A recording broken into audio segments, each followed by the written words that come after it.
challenges coming up you and I gotta take care of? Oh yeah. Which one should we start with? I'm gonna let you pick. You gotta pick. I think we start with male football. That'd be good with me. That'd be good with me. So you've been staying safe and healthy? Yeah, I'm been staying safe. And healthy as I can be. Life is pretty good when life is as good as it can be. I love it. That's how it's got to be. Stay positive, my man. I look forward to getting you back over here soon and hanging out. I know. I really can't wait to hang out with you again. It'll be so great. We're gonna have a good time. I can promise you that. It will be. All right, everybody. I'm going to unleash the crowd, and then I'm going to mute them, and then I will come back and unmute all of your speakers, or ask you to unmute. All right.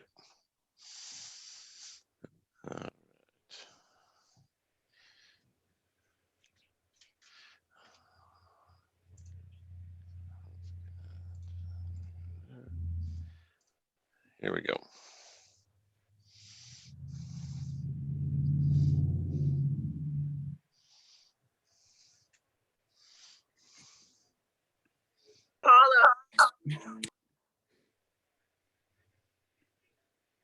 Hey everyone, thanks for your patience. Really appreciate you hanging out there and the guests in the green room while we get ready for our show. Just gonna allow a few more people in. Hey guys. And then we're gonna get going. Hey Bailey. Oh hey. Hello everybody. Hey Willie. Hi. Hello everybody. Hello. Hello everyone. Hey there. How you doing, Jason? Good. Hey, Sorry, guys. people. Going on mute. Maddie. Hi. Hi there. Hi. Hi, everybody. Okay. Good. Oop.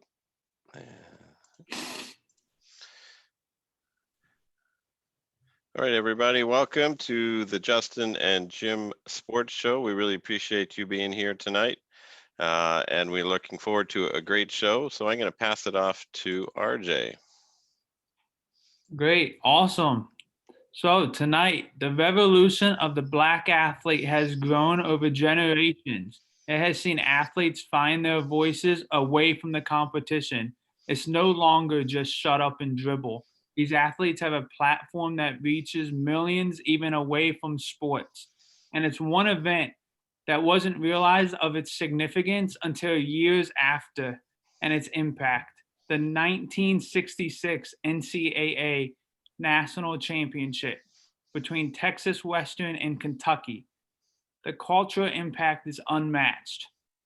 Tonight, to celebrate Black History Month, we will be talking about it and the connection it has to our very home here in College Park. Take it away, Justin and Jim.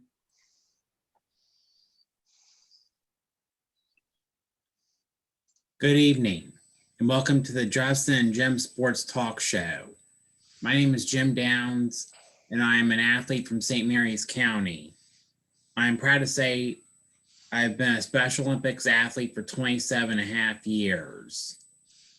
I enjoy doing the show, and I hope everyone finds it interesting to continue to learn new sports facts. Good evening and welcome to the show. My name is Justin Hunsinger, and I am an athlete leader from Montgomery County. I've been involved in Special Olympics since 2014, and I play basketball, softball, soccer, and golf. I'm happy you all could join us for a great evening of sports talk.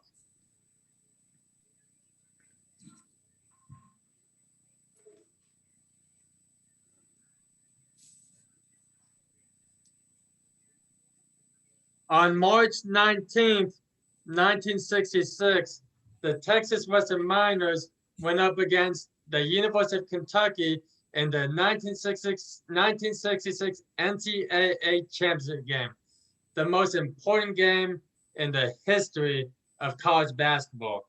The Miners were the better team according to most, but because of racial prejudice at the but because of racial prejudice at the time, they were named as underdogs against the heavily favored Wildcats. The Black players on the team experienced horrendous discrimination and abuse, but they rose above it. They overcame all of it.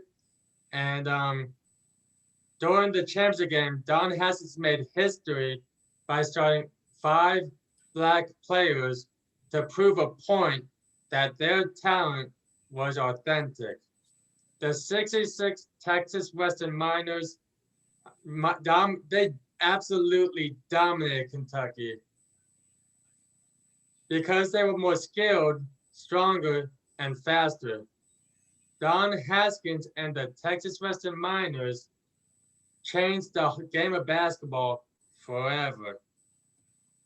They made it possible for other, Texas Western changed the game forever because they made it possible for other young African American athletes to play at major colleges, including Kentucky, where Coach Rupp recruited his first Black player 4 years later. Not only did they open up a door for African American basketball players like Michael Jordan, Magic Johnson, Kobe Bryant, and countless numbers of basketball players, they showed the whole world to trust the soul and quality of a person and not their appearance. The game changed the culture and was a true act of inclusion, acceptance, and equality during a time when the civil rights movement was advancing in America. Texas Western faced so much adversity that season. What they had to go through just to get to the national title game demonstrates in their strength, their resiliency, and their courage, and their ability to stand up for what is right and for freedom for all races. They are truly a tremendous inspiration to all people of all races and backgrounds. Fun fact, Pat Riley, team president of Miami Heat since 1995 and former head coach from 1995 to 2003, and in 2005 to 2008, was the leader of the 1966 Kentucky Wildcats. Today, Texas Western is named UTEP, which is known as the University of Texas at El Paso. The historic game was played at the University of Maryland in College Park. It is part of the fabric of college basketball history and Maryland history. Speaking of the University of Maryland, it is my pleasure to welcome to the program Damon Evans, Director of Athletics at College Park. Damon Evans was named the Director of Athletics for the University of Maryland on June 25th, 2018. He oversees the Department of 20 varsity sports and 500 student athletes, a full-time staff of over 200, and an annual budget of $95 million. Evans's philosophy of success for Maryland athletes is based on the concept of One Maryland, a vision of unity the entire Maryland community to achieve unparalleled success in College Park. Evans joined the Terrapins in December of 2014 and served as Executive Athletic Director and Chief Financial Officer. He has overseen all day-to-day operations for the athletic department since October of 2017, prior to his appointment as Director of Athletics.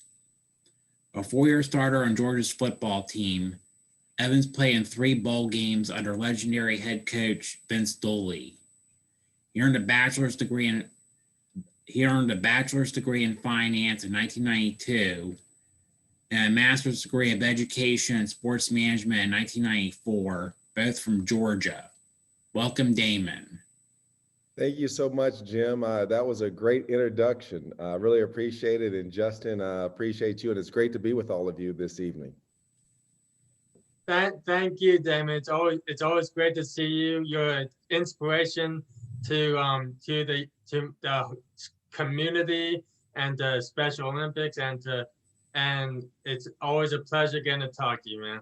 Well, you know, you're my man, and I can't wait till we get together again and hang out and have some good times. And so we'll start off the good times tonight, and we'll keep on letting them roll. Sounds great. Hello, Damon, and welcome to the show. Please tell me your thoughts on the 1966 Texas Western Miners team on overcoming adversity and discrimination. Well, you know, you gave a great historical overview of Texas Western and now University of Texas at El Paso and what they've meant and all that they accomplished. You know, I had a chance to, I remember watching the movie Glory Road, and which I thought was a thrill. But in life, there are always pivotal moments throughout history that seem to change things and swing things a different way. When Don Haskins, the legendary coach then, decided that he was going to start 5 African-American basketball players, first, that takes a lot of courage during some very, very difficult times. It said a lot about him, about who he was as a person, and that he was willing to go against what society expected.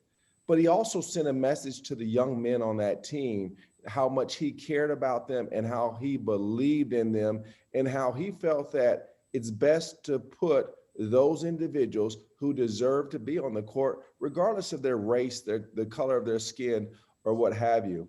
When I think back to it and looking, it's interesting. It helped to lead to desegregation in the sporting world, especially in the Deep South. When you look at the Southwestern Athletic Conference and even the SEC, before that, they didn't have players playing at that level that happened to be African American. So it opened up the doors of desegregation, and that was significant because it always takes just one person to have the courage. And Don Haskins had the courage to do it against Kentucky and Adolph Rupp. So I applaud him, and I have to think that's had an impact on where I am today. How did the Texas Western Championship game change the opportunities for Black players in college basketball? Once I think people saw what could be accomplished by winning a national championship, everybody wants to be a winner. So when you see that done, you say, well, hey, if they can do it, I can do it. And so again, it's the opportunities that it presented for everyone, and especially Black people at that time. And it allowed the country to take notice. And even through the 60s and 70s, when things were more difficult, we started to see what I call a paradigm shift, change little by little, that has led us to where we are today. I'm grateful for it, but I'm always say, I look at people who are heroes. Don Haskins was a hero because he had the courage to stand out there on an island all by himself and do something that a lot of people would not do. That's what we need more of in our society today. If we have individuals who have the courage to face adversity head on, it really reveals who they are, and it really reveals the character of which they're made of. The championship game was played at the University of Maryland Cole Fieldhouse in 1966. What was the effect of this historic game on the culture of UMD, on the campus and athletics? You know, it's interesting. First and foremost, it's a point of pride that we were able to host that game here on our campus. When you think of the historical Cole Fieldhouse and all the events that have taken place inside that arena, I don't know if there's any more significant that what happened with Texas Western. So for our community to be able to host that, for our great campus to be able to host that, and it's a reflection of our campus today. And I want to give you an example of what I mean by that. We are an institution that is very diverse and inclusive. If you take a look across the board, there's been a lot of talk about the fact that The president of our institution happens to be African American. Me being the athletic director happens to be African American. And then our head football coach happens to be African American. I believe that history sets the tone and plays a significant part of what happens and what transpires. And that's why our institution is so open and accepting of things. While we still have a lot of work to do, what happened back then, you're seeing the effect today, not only on our campus, but within our community. It was years before the significant impact of that single game was really noticed. Why do you think that is? And do you think that may have been a better thing with it reaching more generations? Well, it's funny when things happen at the time that they happen, that's not really, while that moment is impactful, it usually takes some time for people to realize what it meant. And it takes some time for people to become a little bit more accepting and to be able to reflect back on what was that moment of change within our nation, within our world, within our community that has gotten us to where we are today. And that's why we all reflect on the past. We look to the past for moments in time that changed how we move forward. So, I think back to that game, it was interesting because even after they won the game, there were things that weren't done in their favor. Something as small as no one brought out the ladders to allow them to cut down the nets. Back in that time, if you look at history, the champion would go on the Ed Sullivan show. They weren't invited on the Ed Sullivan show. So they weren't given the same treatment, even when they won the national championship, that others had gotten before them. So it takes time, but the good thing about it is time always prevails. And in this case, while it may have been a year, 2, 3, the important part of it is that change did come. Coach Brenda Freeze just got a 500th career win to become the winningest coach in Lady Torp's history. How do you feel about Coach Freeze's success, and how do you see it impacting the school community? Justin, when I think of Coach Freeze, I think of one word comes to mind: excellence. Excellence in everything that she does. She's been with us for 19 years now. To get 500 wins at the University of Maryland, that's remarkable in and of itself. To think about what she's had to do. She's had us at the top in women's basketball as a perennial power ever since we all can remember. Think about this. She's won 12 conference championships. She's won a national championship, and she's got numerous players that play in the WNBA and overseas. But what really symbolizes who she is the consistency, the relationships that she builds. So I tell her this: I was fortunate enough to be in Lincoln when she won the 500th game. Tell everybody on this call, it's cold here today in Maryland, but I will tell you, when I was out in Nebraska, it was minus 8 degrees and minus 27-degree wind chill factor. We flew back in that Sunday night. I got in, it was 36 degrees at the airport. When I got off the plane, it felt warm outside. So we learned a lot out in Lincoln for Maryland and Brenda Freeze to get the 500th win. But she's just phenomenal, you guys, and I'm happy that she's our coach. Thank you, Damon, and thank you so much. It's always a pleasure, man. It is. It's always a pleasure to be with you and to be a part of such a special group of individuals in a special organization. Thank you. Hey, Jim, you're up, Jim. Thank you. What challenges did you face before you became the athletic director at Maryland? As I came up in my career, I was fortunate enough, as you stated, Jim, to play football at the University of Georgia. The fortunate part about that wasn't the playing of football. It was an opportunity to get an education, and football gave me that opportunity. And I wanted to make sure that I was able to not only get 1 degree, but get 2 degrees while playing football, which was a great experience. The challenges that I faced really, when I decided to become an athletic director, there were barriers. There weren't a lot of athletic directors across the country that looked like me. And when I say that, there weren't a lot of Black or African-American athletic directors out there. I had a lot of people telling me that I was too young and that there's no way that I could get to those heights at this day and age back then. And you know what? I always had belief in myself, and I always had belief in others that they would take a chance on me. And I was fortunate enough. I worked hard.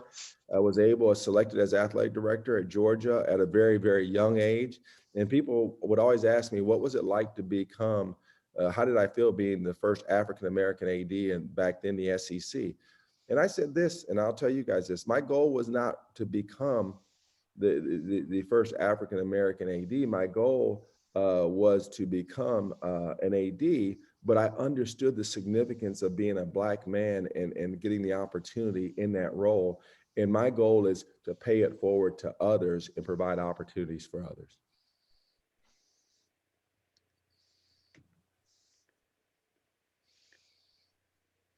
How many jobs did you have before you became, how many jobs did you have before you came to Maryland? Whoa, you know, it's interesting. I've had a long ride. I worked at the SEC twice. I worked at Missouri. That makes 3. Georgia 4. I worked for a group called IMG 5. I worked for another company 6. I had about 8 jobs. I had about 8 jobs before I became the AD at Maryland. But all of those jobs have contributed to me being able to be the AD at the University of Maryland. I learned so much in all of them. I met so many different people, and I was able to develop relationships and see how different businesses work and run. And I try to take those relationships and what I've learned from all those jobs and apply some of that to what we do each and every day at the University of Maryland.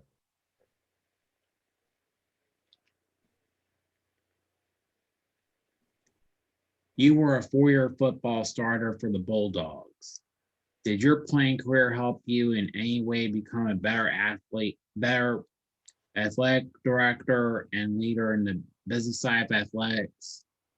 I do think it contributed to that, because what I can say when I'm talking to student athletes and I'm talking to coaches, I've done it. I've been there. I understand what you're going through. I've been to the practices. I've gone to weight training. I've had to balance academics and athletics. So when the student athletes see you saying that and they know that you did it, they will listen to you a little bit more, and so will coaches. But it also gives me firsthand knowledge of what they're going through each and every day.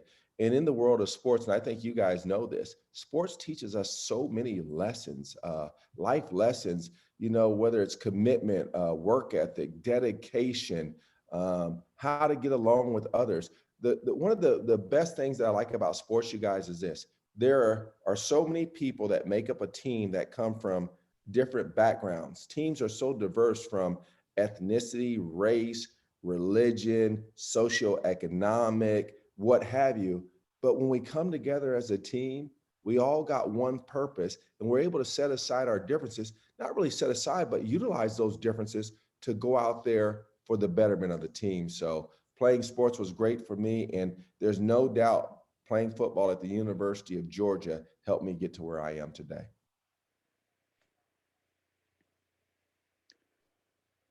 You recently became part of the board of directors for Special Olympics Maryland. What is the connection between UMD and SOMD? Why is this partnership so important? Well, first of all, it's an honor for me to be on Special Olympics Maryland board. It's really something that fits right in with what we do at the University of Maryland, and specifically for me and what I believe in providing opportunities for individuals in sports and working with people who enjoy that part of our society. When Jim approached me about it, it was something that I felt really good about. I feel great about to this day.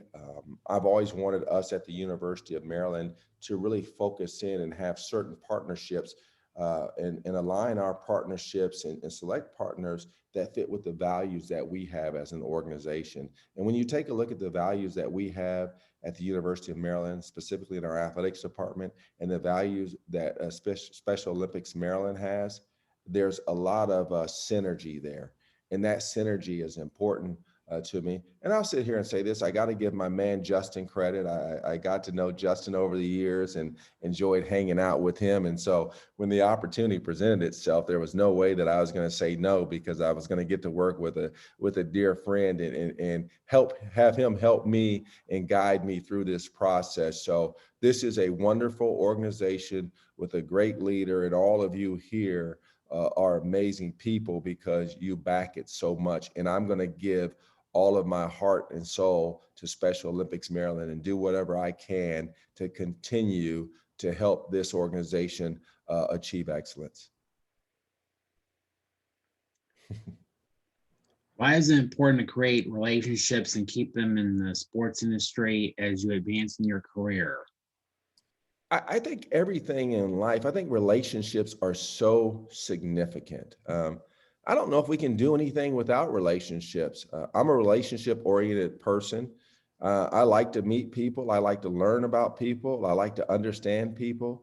I think one of the biggest things in leadership is to listen and to observe, and then to try to develop mutually beneficial relationships. So the relationships that I've been able to develop at the University of Maryland, through Special Olympics, all of those assist me, but more so, not just with doing my job, but helping me to understand what's going on around me, helping me to see through just what we do, to see how I can be a part of a much greater community. Everything, in my opinion, rises and falls on relationships. And I'm fortunate to been able to develop good relationships, and knowing that I would not be where I am today without those relationships. Awesome. Well, right now, Damon, thank you so much for answering those questions. And we have some time for the guests, for the audience to ask some questions, if you're okay for it. I'm wide open. Let's shoot away. Ask whatever you want. Awesome. Let's see who has their hands raised. I've got Sam Livingston. Sam, where'd you go?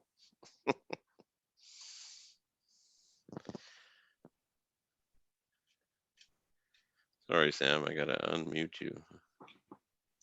There you go, sir. Hey, Damon, how are you? I'm good, Sam. How are you? Good. So I was actually reading through your bio on the Maryland website. You got a couple big awards. You got Athlete Director of the Year in 2009, as well as also Sports Business Journal's 40 Under 40. I got to give you a big round of applause for that. That's a big award. Thank you so much. I just want to ask you, what was it like to be one of 101's most influential minorities in sports? Oh, it's funny, Sam, that you bring that up. I always tell people, when it came out, I was surprised, you guys. I had no idea that was going to happen. It was so early in my career. I was young. And to let everyone know, it was 101 and I was 100. But you know what my claim to fame is? You know who 101 was? LeBron James. So I was one ahead of LeBron James. But we see where his career has gone. And so, but it was an unbelievable achievement, because when I look back at the individuals who were on that list, I mean, Michael Jordan and all these great people, and the fact that I think I may have been 30 years old or something like that at the time, and for them to throw me on that list and consider, that was an achievement that I relish, and I appreciate you even knowing that, Sam. So it was a great achievement, and my claim to fame is still one ahead of LeBron. But I think if they put that list out today, LeBron might be number one. I just got to bow down to you for a second. All right, thank you, Sam. We're gonna go to Derek.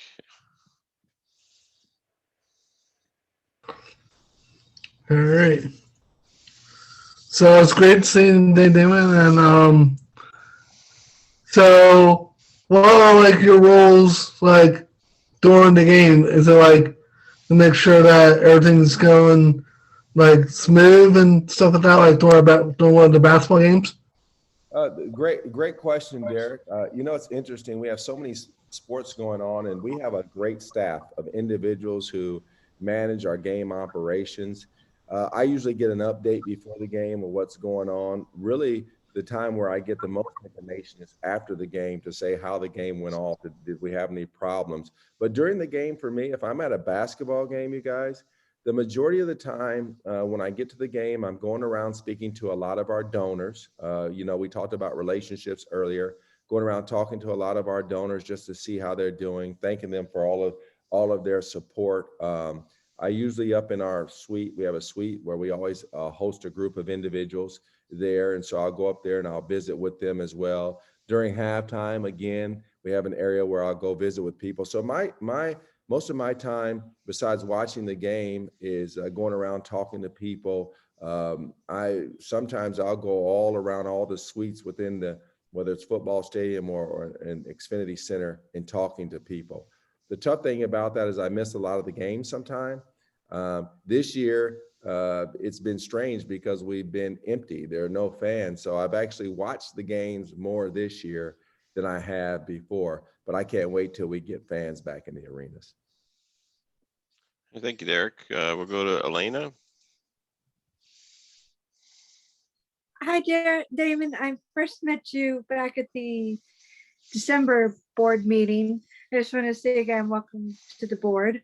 Thank you. My question is, what goes through your mind when you see African Americans who go on to the Olympics and they go on to break history and win many gold medals? It's always a point of pride for me. Anytime anyone, first and foremost, is representing the United States and they have success in something like the Olympics, I have great pride in our country and feel fortunate to live in a great country.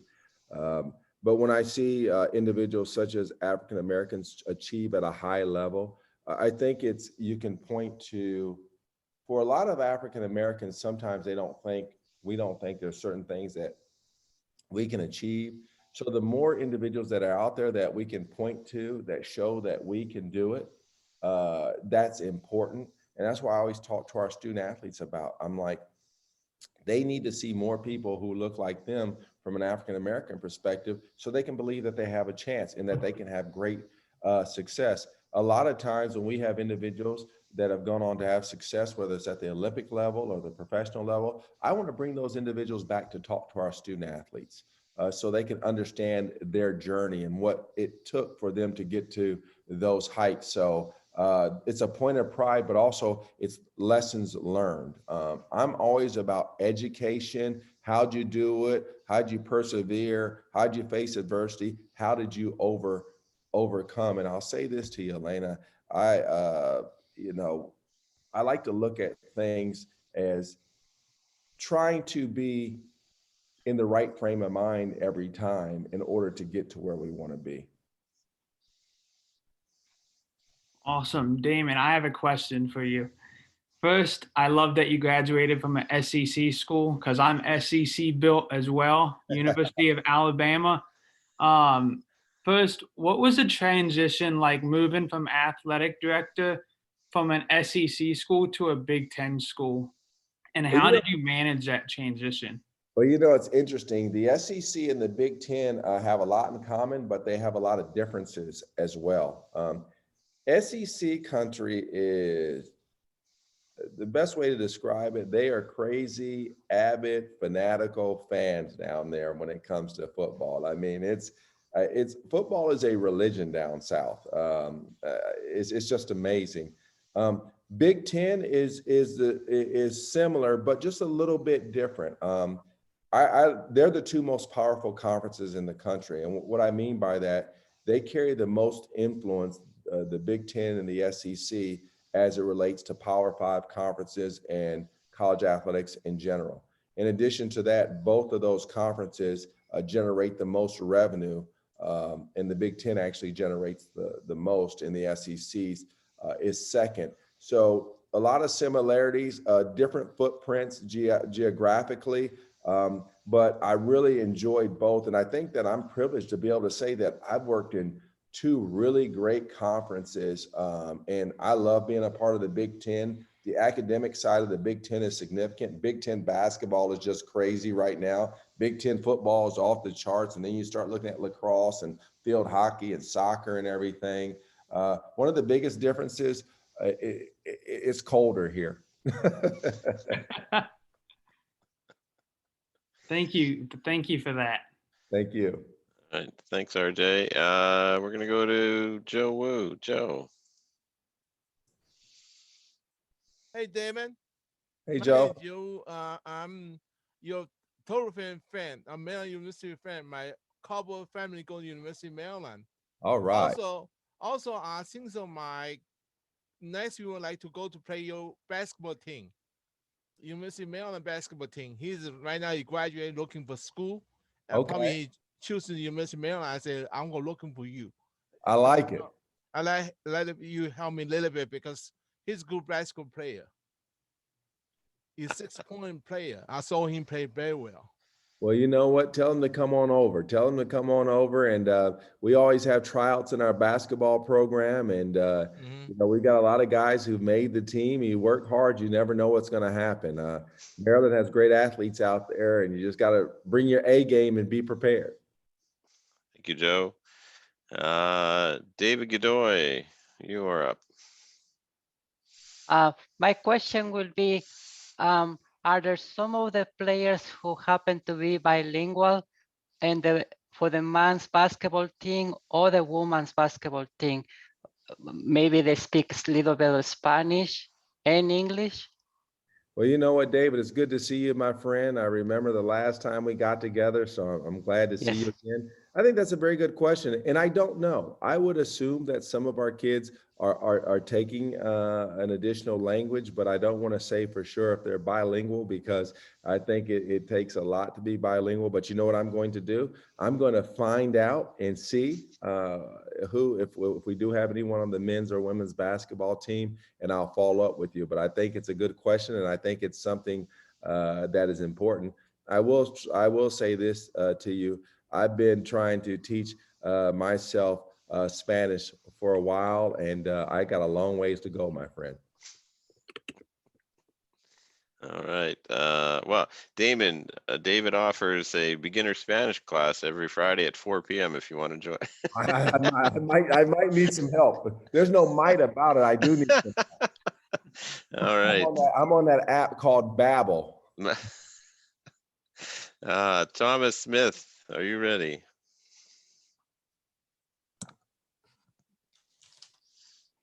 Thomas Smith. Welcome to Special Rooms, Maryland. How did you become an athletic director? What did you study in school? Good question, Thomas. You know, it's interesting, you guys. I should share this with you. I was a finance major, undergrad finance, and I wanted to go work on Wall Street. I wanted to run a hedge fund. I thought I could go to Wall Street and, just to be candid with you, make a lot of money. I like money. I was fascinated by Wall Street. But there was a day on the football field that all changed. I saw some things going on that I didn't feel good about. And a coach said something to me that I didn't feel good about. And I remember walking off the field that day, and I said, you know what, maybe I can work in college athletics. Maybe I can affect change in a way that is good for student athletes. So I started looking into what does it take to be working college athletics. And so that day I switched from wanting to go work on Wall Street, and I was going to get my graduate degree. I was going to get an MBA. I changed from getting an MBA to getting a degree in sport management. And then from there, I went and got an internship at the SEC once I concluded my sport management degree. And the funny thing, Thomas, I wanted to work in student athlete development and the academic side of things because I felt like they worked the closest with the student athletes other than the coaches. But then I said to myself, if I really want to try to affect change, I need to get to the highest level. And that's when I set my sights on becoming an athletic director. And I put my head down and I worked hard and I tried to do everything that I could to position myself to become an athletic director. And I'm fortunate to be in this role today. Thank you, Thomas. I think we have a question from Melissa Jeffers, and that's, from what I can tell, is our last question. So, Melissa. Hi, Damien, right? What's that? My question is, when I was there, it was, how do you make a shot like a dunk in the basket if it's like high? You know what? You got to have some unbelievable legs and the ability to jump high. You know what I do now, Melissa? I was fortunate enough at one point in time in my life, I was able to dunk a basketball. I played basketball in high school and I could dunk a basketball with ease. But when you start getting older and you look up at that rim, I look and say, how in the heck did I do that? But these guys are young. They got unbelievable, what I call hops. They can jump extremely high. And it's a beauty to see them do what they do based upon their athleticism. But it takes some hard work. And so they work at it hard, lifting weights. And, you know, I like to see them dunk. I tell them, try to dunk on anybody you can. Okay. All right. Thanks, Melissa. I did miss Tyler, so I owe him a question. So, Damon, if you don't mind, one last one. I think, and then we have the Hunsingers that want to ask a question too. I think I see them at the bottom. So I'm here for whenever. Well, we don't play family favorites, but we will this time. Hi, Damon. How are you? I'm good. How you doing, Tyler? I'm good. I have a favorite question for you. What is your? I know you're an athlete director. What is your top favorite sport out of all of them? You know, that's, you know, it's funny. So first of this, I'm an avid sports fan. My wife thinks I'm crazy. I like to watch everything. And I even watch a lot of golf. And she says, how can you watch golf? It seems to just be so boring because nothing's going on. If you understand the game and you're like, there's a lot going on in this game and I wish I could play like they do. I like them all. If I had to pick sport, obviously I played football. I enjoyed playing college football, you guys. There's nothing like it. But on a side note, I wanted to play college basketball. I just was better in football than I was in basketball. So I could have gone to smaller schools in basketball and I was recruited by the bigger schools in football. So I'm an avid football and basketball fan, but across the board, there's not much I won't watch. I don't know if you guys have ever heard of curling in the Olympics. I love watching curling. And so I'm just going to be candid with you. Whoa. And they're doing all the things. I'm like, so they know how to move the ice, shave the ice. So I like it all, my friend. Tyler, good question. All right. So you did reference the Hunsingers. So we're going to unmute and we will go to them. All right. Hey, Damon, thank you so much for coming on. This has been phenomenal. Thank you for your participation with Special Olympics and your involvement in knowing personally all our athletes. And I wanted to give a shout out to Coach Turgeon. They've done a clinic for Special Olympics the last, I don't know how many years. And even though with the pandemic going on, they're going to do a virtual clinic coming up. So the support that you and Coach Turgeon and all of them are in, the soccer coach, Sasha, had us in his suite a couple of years ago, and I wore my Maryland Terrapin soccer shirt. So just want to thank you all for your support of Special Olympics and our wonderful athletes. Well, that means a lot. And thank you for making that statement. It's interesting. You know, you thank us, but I always go back and want to say thanks to you guys because the impact that you have on us is so far reaching. So it's not always about what we do for you. You guys are doing so much for us as well. And so I thank you for that. And I look forward to continuing the relationship and growing the relationship. And Jim made me do the polar bear plunge. We did it together. That water was cold. I think, Jim, it was like 19 degrees that day. But for Jim, he's used to it because he does them all the time. So I'm just grateful to be a part of it. And that's my first of many to come. That's awesome. I'll just jump in, Jason. And and then turn it back to our host. But Damon, again, I'd echo Dan's and Kitty's praise and the words of support. And you talked about the plunge, man. That was a lot of fun.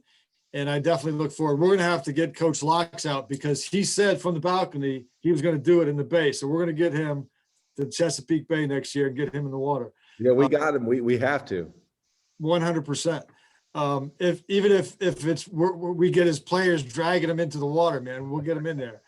But I really just want to say thank you for taking the time tonight. I know it's interesting. You and I have talked a little bit during the pandemic. These Zoom meetings can zoom you out, man. So, and I know, notwithstanding the fact that you don't get people in your building watching your basketball teams play, there's just a lot going on. So for you to take the time to be with our guys tonight is just awesome. And I think the way I would put it too is a celebration of Black History Month.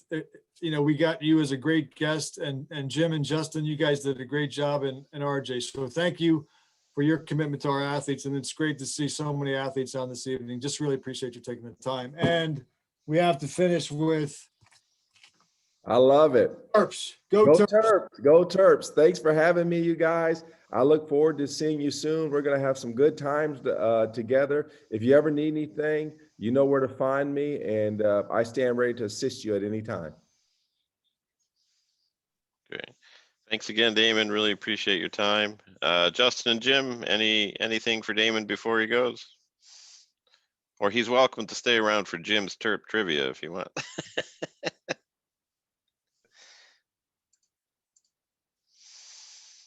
I think Justin. Hey, Damon, it's always a pleasure to see you. Would love it if you could stay on for the trivia. It's gonna be great, man. But I look forward to when we can hang out at football, basketball games, man. And I'm so happy you're on the board for Special Olympics. It's wonderful, man. And it's always a pleasure getting to talk to you. Thanks for coming on. Well, Justin, it's good to see you, my friend. We're gonna hang here soon. I'll find you. I'll give you a call. We'll hang out. And this has been great for me. Unfortunately, I'm gonna have to run, but I will tell you this. I'll hit you up soon within the next week. We'll catch up, chat a little bit, and just thanks for having me, brother. Thank you, brother. And looking forward to hearing from you. Definitely. Go Terps, man. Go Terps. Go Terps. Thank you, Damon. Thanks, guys. Thank you, Damon. Thank you, Damon. Good to see you, bro. Bye-bye. Bye, brother. Bye, Damon. All right, great job, Justin and Jim and RJ. So time for, we're not gonna have time for our DMV update around the horn, but we're gonna go to Jim's favorite 5 trivia. So Jim, we have a Terps theme tonight, right? Right. All right, so here's the first question of the evening. Please read it for our listeners. Brenda Freeze coached this team before coming to Maryland in 2002. All right, so these, what are our choices, Jim? Ball State, Virginia, Arizona, or Minnesota. All right. So we got the polling question open. We'll leave it open for about 45 seconds, and then Jim will reveal the answer to us.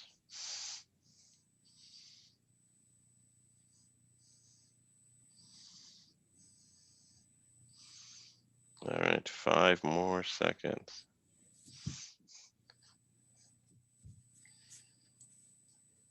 Ready, Jim? Ready. We're gonna share the results. So it looks like there was a tie between Ball State and University of Virginia, but the answer is what, Jim? Minnesota. University of Minnesota. All right, so if you got the University of Minnesota, you got the first trivia question right for tonight. Our second poll question, we're gonna stop sharing. All right, here we go. This may be a hard one since I put this one in, Jim. I'll help you out with it. The mascot and team for the University of Maryland is Terps. What is Terps short for? All right, so your choices are terpenoids, turpitude, terrapins, or terpsichorean. So seems to be hands down here. The polling is going very clearly in one direction. So, so Terps is Terps is short for. We have 10 more seconds on the poll. What does that last word even mean? It's I can't tell you. It might be the real answer. It is not the real answer. All right. So if you guessed, what is the right answer, Jim? Terrapins. Terrapins, not the other ones. Yeah. So if you guessed that, well done. All right. I have another mascot question for you. Here we go, Jim. The name of the University of Maryland mascot is Franklin, Yertle, Donatello, or Testudo. That's right. So four famous turtles. Franklin, Yertle the turtle. If anyone's a Dr. Seuss fan, I think that's Yertle the turtle. Donatello, or Testudo. So we're gonna leave it open for 10 more seconds. Do you know the answer, Jim? Don't give it yet. Don't give it. All right, here we go. We're gonna put the results up. So most of you guessed Testudo. Jim, is that the right answer? That is correct. That is correct. All right, excellent. And then, let's see. Here we go. The Maryland Terrapins consist of how many men's and women's varsity intercollegiate athletic teams? Oh, yeah, left a typo there, but yeah. So how many men's and women's intercollegiate athletic teams are there at the University of Maryland?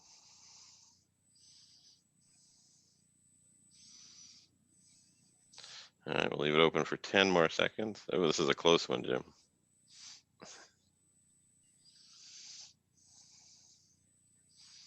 All right, 2 more seconds, end polling. All right. So here are the results. Looks like the majority of people, or 40% say 24 teams. So I'll share this one since it's a question I added. So according to the website this afternoon, there are 19 men's and women's varsity athletic teams at the University of Maryland. So if you guessed 19, congratulations, good job. And then our last question of the day, Jim, are you ready? Yes. Which sport has won the most NCAA championships? Men's lacrosse, field hockey, men's basketball, or women's lacrosse? All right, so which sport at Maryland has won the most NCAA championships?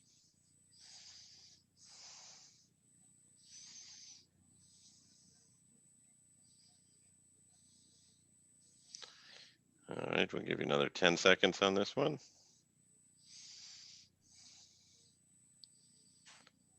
Lots of good choices here for sure. All right, we're gonna end the polling. So the results are, so Jim, looks like 20 people think that it's the men's basketball who has won the most NCAA championships. Do you know who it is? It could be women's lacrosse. Jim, you are absolutely right. It is women's lacrosse. Women's lacrosse has won 14 NCAA championships.